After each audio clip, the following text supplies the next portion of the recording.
আজকে আমরা শিখবো অক্টালের যোগ।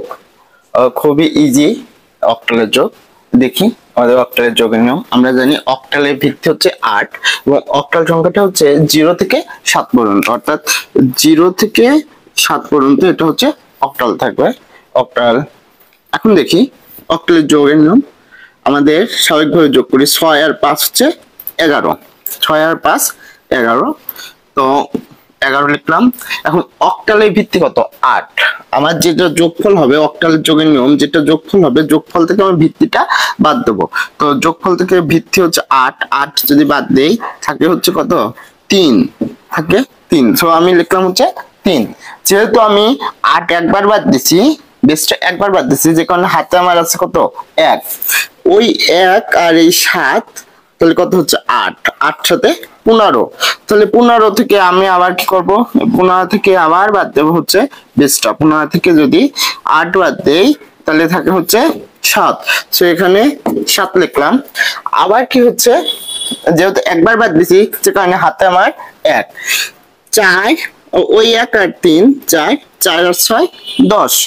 তাহলে 10 থেকে আমি কি করব? বেসটা বাদ দেবো 8। তাহলে কত থেকে?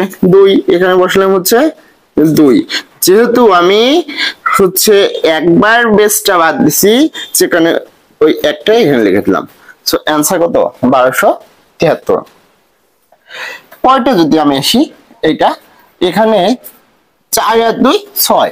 যেহেতু আমাদের অক্টাল সংখ্যাটা হচ্ছে 0 থেকে 7 এর মধ্যে, 6 তার মধ্যে কি আছে, যে কারণে আমার এখানে 6 লিখবো। তারপর আসি 6 আর 5 11, 6 আর 5 হচ্ছে 11।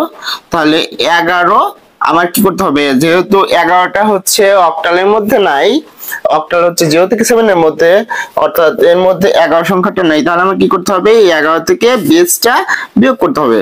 বেস আর যদি বিয়োগ করি তাহলে কত? 3। তাহলে এখানে হবে 3। যেহেতু আমি বাদ দিছি একবার, সো হাতে আমার 1। তাহলে 1 আর 3 4, 7 আর 4 11। তাহলে 11 থেকে আবার আমরা হচ্ছে বেসটা বাদ দেই। বেস বাদ দিলে কত হয়? 3। যেহেতু একবার বেস বাদ দিছি, যে কারণে এখানে লিখলাম 1। তাহলে 1336। আশা করি সবাই বুঝতে পারছো।